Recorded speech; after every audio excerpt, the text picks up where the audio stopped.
Salam sejahtera. Ada netizen kata, habislah Mahathir kali ini. Rupa-rupanya isu itu berkaitan dengan tindakan Mahathir mengulas panjang lebar berkait dengan isu RCI. Saudara-saudara sekalian, isu ini menjadi kian hangat apabila Tun Mahathir mengulasnya panjang lebar. Sehingga ada netizen kata, janganlah ulas panjang lebar di sini, tetapi ulas di proceeding tersebut. Jawablah di RCI, tak perlu ulas panjang. Ramai mengkritik sikap Mahathir. Ada juga yang mengatakan, Mahathir mula menggelupur, mula takut atau mula panik dengan apa yang sedang berlaku. Orang ramai dilihat mengkritik sikap Tun Dr. Mahathir Mohamad yang mengulas panjang. Selepas diarah hadir ke prosiding Suruhanjaya Siasatan Diraja RCI berkaitan kes kedaulatan Batu Putih, Batuan Tengah dan Tubir Selatan RCI Batu Putih. Bekas Perdana Menteri dua kali itu dipanggil berbuat demikian pada 12 Jun depan. Bagaimanapun, Mahathir menerusi laman X berkata, beliau akan menghadiri prosiding itu, tetapi sangat berharap supaya RCI tersebut diadakan secara terbuka dan orang awam dapat mengikuti prosiding sepenuhnya. Ini kerana sebelum ini, pelbagai tohmahan dan tuduhan telah dituju kepada saya secara terbuka dan mendapat laporan media secara meluas, kata Tun Mahathir. Dan tuduhan-tuduhan tersebut dibuat termasuk oleh Jemaah Menteri sekarang. Antara lain bahawa saya membuat keputusan secara sembunyi-sembunyi dan secara sendirian, kata Tun Mahathir.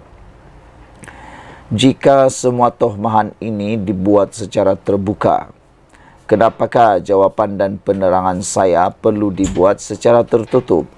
Katanya kemarin. Menjengah ke ruang komen di laman X Mahathir, rata-rata berpendapat bekas pengerusi Parti Pejuang Tanah Air Pejuang itu tidak perlu banyak bunyi, tidak perlu banyak cakap, tidak perlu banyak mengulas, lagi memandangkan prosiding tersebut bukannya kempen pilihan raya untuk meraih undi. Jawablah di RCI, Tun Mahathir. Tak payah nak ulas panjang-panjang. RCI ini bukan PRU, nak cari undi. Kalau betul, nak takut apa? Lainlah kalau salah, kata seorang netizen. Dah panggil pergilah, bukan cerita di sini, kata seorang lagi netizen. Orang panggil cara elok, hang mengelak hadir. Lepas tu bila didedahkan dalam Dewan Negara, hang spin kata tak ada notis. Ni sampai mahkamah keluarkan sapina, duk acah play victim pula, kata seorang netizen. Tak payah cakap banyak, kata seorang lagi netizen. Hadir sajalah kalau berani, sama juga bab ikhtiar harta. Sampai bila nak tangguh? Demikian antara komentar netizen. Dalam masa sama, ramai secara sinis berharap Mahathir diberi ingatan yang kuat semasa prosiding tersebut berlangsung. Kata seorang netizen, tolong jangan kata, saya tak ingat semasa disoal ya Tun. Semoga Allah menguatkan daya ingatan Tun. Sebab pengalaman lalu, Tun ni asik kata saya tak ingat, kata pengguna X, Suraya Official. Pada 1 April lalu, Datuk Seri Azalina Othman Said di Dewan Negara mendedahkan bahawa Mahathir yang membuat keputusan secara sembunyi adalah individu yang bertanggung jawab, menyebabkan Malaysia kehilangan batu putih dalam proses rayuan di Mahkamah Antarabangsa. Menteri di Jabatan Perdana Menteri Undang-Undang dan Reformasi Institusi tersebut berkata, Perdana Menteri ketika itu membuat keputusan secara bersendirian tanpa sesiapa mengetahuinya, termasuk peguam negara yang bercuti ketika itu. Tanpa menamakan Perdana Menteri berkenan, Azalina menjelaskan, perkara itu berlaku bukan ketika beliau menjawat jawatan menteri. Azalina menegaskan bahawa Malaysia tidak akan kehilangan batu putih itu jika peristiwa itu berlaku ketika beliau menjadi menteri. Sehubungan itu, beliau berharap semua pihak memberikan kepercayaan kepada RCI untuk mengkaji pengendalian perkara berkaitan kes kedaulatan Batu Putih, Batuan Tengah dan Tubir Selatan yang ditubuhkan untuk mencari kaedah penyelesaian serta penambahbaikan mengenai sebarang isu membabitkan kedaulatan negara.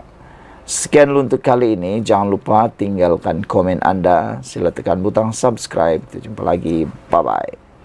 Salam sejahtera. Terima kasih kerana bersama dengan saya di Nazlin Unity Channel. Saudara-saudara sekalian, rupa-rupanya ini sebabnya bekas Datuk Bandar Majlis Bandaraya Johor Bahru, Datuk Adib Azhari Daud, 64 tahun, dihadapkan ke Mahkamah Session Johor Bahru baru-baru ini. Ini sebabnya beliau didakwa menerima atau mendapat rasuah sebanyak 1.55 juta. Ini sebabnya gara-gara upah. Saudara, isu ini kini menjadi tular dan menjadi sangat hangat, memandangkan yang didakwa ini bukan orang biasa-biasa. Yang didakwa ini ialah seorang bekas Datuk Bandar. Sehingga netizen mengucapkan tahniah sabas kepada kerajaan dan khususnya SPRM kerana keberanian bukan sekadar mendakwa bilis kecil, tetapi termasuklah yang besar-besar juga, iaitu jerung dan ikan paus. Gara-gara upah mencecah RM 1.55 juta, bekas Datuk Bandar ini diheret ke mahkamah. Sebanyak 12 pertuduhan menerima rasuah dengan nilai keseluruhan RM 1.55 juta antara tahun 2020 hingga tahun 2021. Itu pertuduhan dihadapi bekas Datuk Bandar Majlis Bandaraya Johor Bahru MBJB, Datuk Adib Azhari Daud, 64 tahun, di Mahkamah Session Johor Bahru hari ini. Bagaimanapun, dia membuat pengakuan tidak bersalah selepas kesemua pertuduhan dibacakan di hadapan Hakim Siti Noraida Sulaiman. Menurut kertas pertuduhan, Adib Azhari yang ketika itu menjawat jawatan sebagai Datuk Bandar MBJB menerima rasuah dengan nilai antara RM10.000 hingga RM250.000 daripada dua individu berbeza melalui seorang pengantara. Rasuah itu sebagai upah membantu mendapatkan pelbagai kerja projek kontraktor dalam kejadian antara 26 Jun 2020 hingga 6 Ogos 2021 di Jalan Serama 7 Larkin. Antara projek terbabit termasuk kerja penyelenggaraan tahunan sistem, mekanikal dan elektrikal, PAM kawalan banjir Sungai Sengkuang, Sungai Chat dan Sungai Seget, bagi tempoh 24 bulan. Selain kerja mengganti paip pembentungan kumbahan dan kerja penyelenggaraan rangkaian paip pembentungan awam dalam tempoh 12 bulan.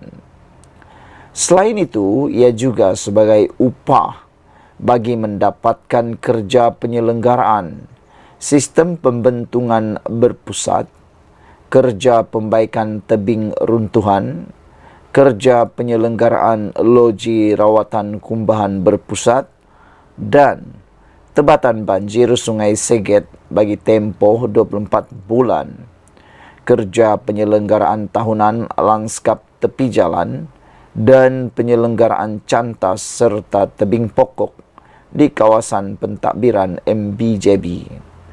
Didakwa mengikut Seksyen 16 dalam kurungan E dalam kurungan B Akta Suruhanjaya Pencegahan Rasuah Malaysia SPRM 2009 dan boleh dihukum di bawah Seksyen 24 dalam kurungan 1 Akta Sama yang membawa hukuman penjara sehingga 20 tahun dan didenda tidak kurang 5 kali ganda jumlah atau nilai suapan atau RM10,000 mengikut mana-mana yang lebih tinggi jika sabit kesalahan.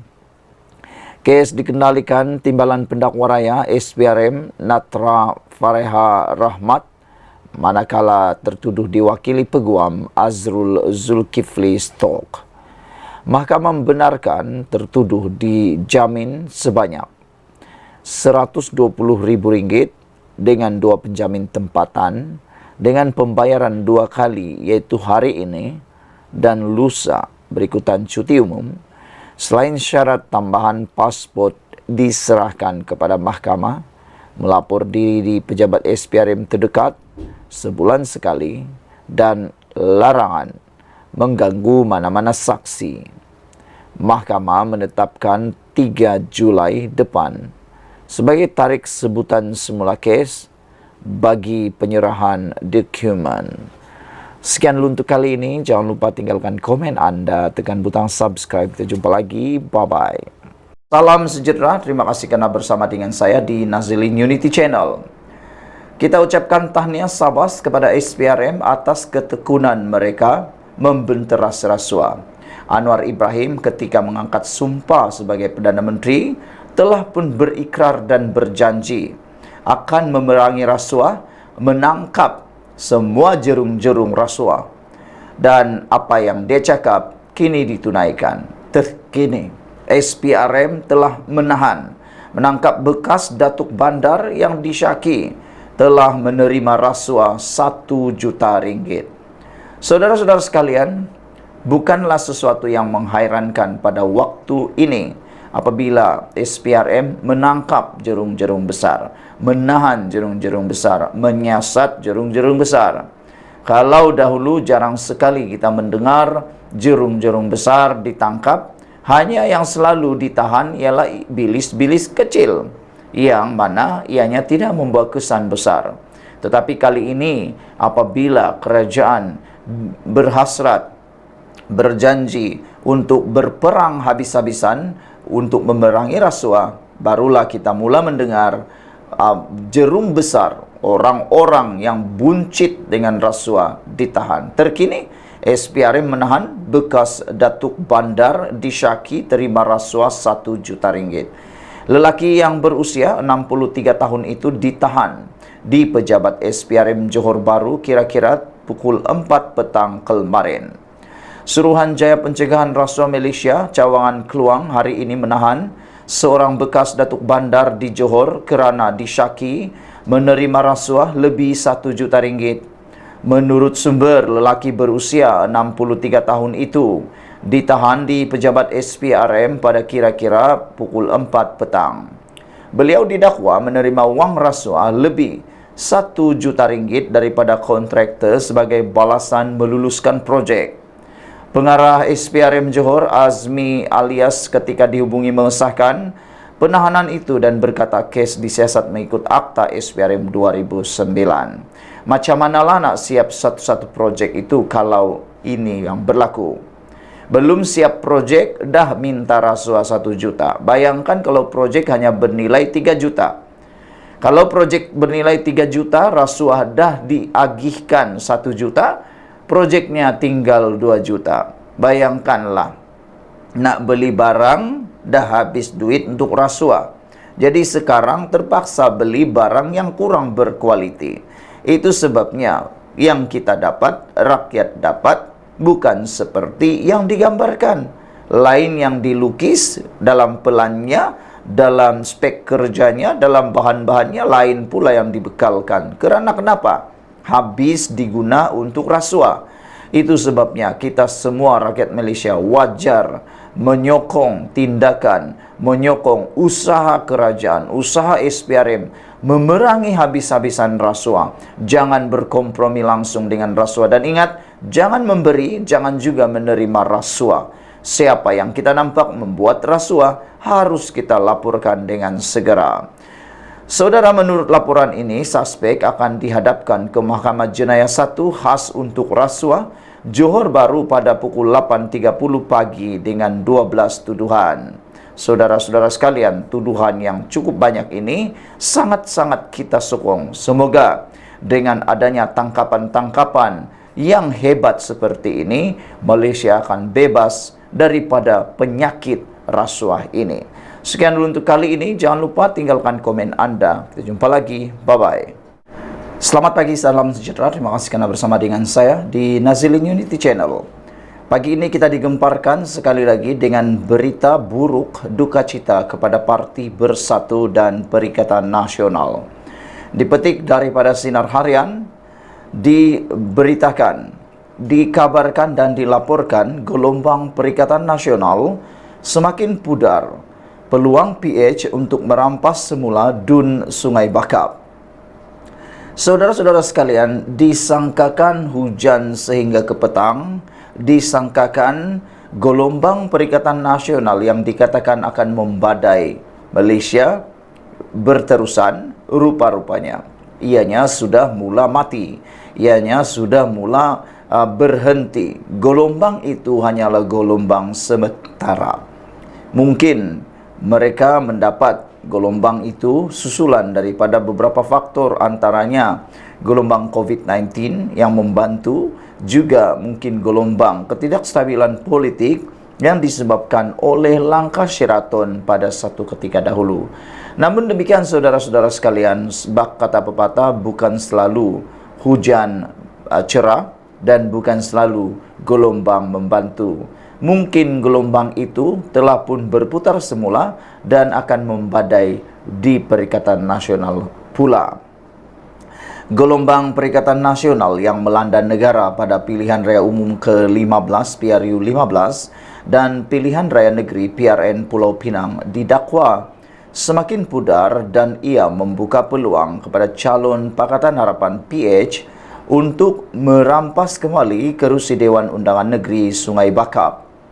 Timbalan Presiden Parti Amanah Negara Amanah Datuk Seri Dr. Mujahid Yusof berkata, calon PH diyakini mempunyai peluang cerah dalam pilihan raya kecil PRK Sungai Bakap dan kerusi berkenaan akan menjadi titik tolak kepada permulaan perpecahan gelombang PN. Menurutnya, sudah pasti pencapaian kerajaan negeri dinaungi Pakatan Harapan PH selain tiga penggal diwakili Wakil Rakyat Parti Keadilan PKR di Dun berkenaan akan dijadikan penilaian dalam memilih Wakil Rakyat baru. Potensi untuk PH rampas kembali kerusi itu sangat cerah, sangat tinggi, malah kerusi itu akan menjadi permulaan untuk pecahkan gelombang Perikatan Nasional pada PRU lepas.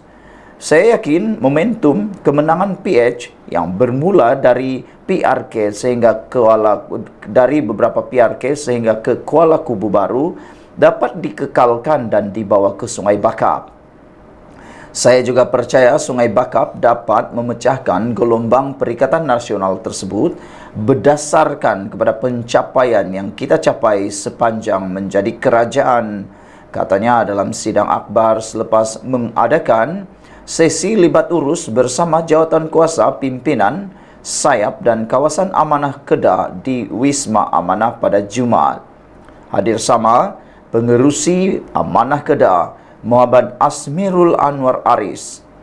Mujahid berkata, pengaruh Pakatan Harapan PH selama 3 penggal di Dewan Undangan Negeri Sungai Bakap tidak seharusnya dipertikaikan walaupun tewas dalam PRN lalu, kerana ia berpunca daripada gelombang PN yang melanda seluruh negeri. Sebelum ini, selama 3 penggal Sungai Bakap diwakili pemimpin PKR. Sebelum itu UMNO. Bermakna pengaruh itu sudah cukup untuk dinilai penduduk yang merasai manfaat kepimpinan PH. Pulau Pinang pula ditadbir Pakatan Harapan sejak 2008. Sudah tentu banyak faedah diperoleh pengundi di situ. Cuma apa yang berlaku dalam PRU dan PRN lepas, kita berdepan gelombang PN sehingga banyak kerusi tewas, termasuk di kubu kuat Seberang Jaya. Bukan sahaja berlaku di utara, malah selatan juga alami gelombang sama jelasnya. Menurutnya lagi, secara tradisinya, kerusi Sungai Bakap ditandingi PKR dan semua parti dalam PH berpegang kepada persefahaman bahawa mana-mana parti penyandang secara asasnya akan bertanding di kerusi terbabit. Kemenangan mana-mana parti bertanding sebagai calon PH adalah kemenangan semua parti dalam kerajaan perpaduan. Amanah akan beri sokongan sepenuhnya untuk pastikan kemenangan calon PH walau siapapun yang dipilih. Mengulas desas-desus bekas naib Presiden PKR Nurul Izzah Anwar diwar-warkan antara calon sesuai bertanding di DUN Sungai Bakap, Mujahid tegaskan, pemilihan calon adalah urusan PKR dan Amanah akan menyokong calon pilihan itu. Saya tidak ada hak bercakap bagi pihak PKR. Saya hanya boleh bercakap urusan parti Amanah. Saya tak mahu masuk campur, itu urusan mereka. Siapapun yang dipilih, Amanah akan sokong, ujarnya lagi. Menurutnya, Amanah akan membantu kempen DUN terbabit untuk memenangkan calon PH mengikut garis panduan parti bertanding. Kempen politik di negeri kebanyakan tertumpu kepada isu negeri, jadi di Pulau Pinang, kita akan fokus kepada polisi kerajaan yang dicapai selain manfaat diperoleh pengundi Sungai Bakap. Kita juga bersedia memperjelaskan isu-isu nasional yang dibangkitkan pihak lawan serta berjelaskan tindakan yang diambil oleh Perdana Menteri, semua aspek dan akan diambil kira sebagai bahan kempen. Sekian dulu untuk kali ini. Jangan lupa tinggalkan komen anda, tekan butang subscribe. Kita jumpa lagi. Bye-bye.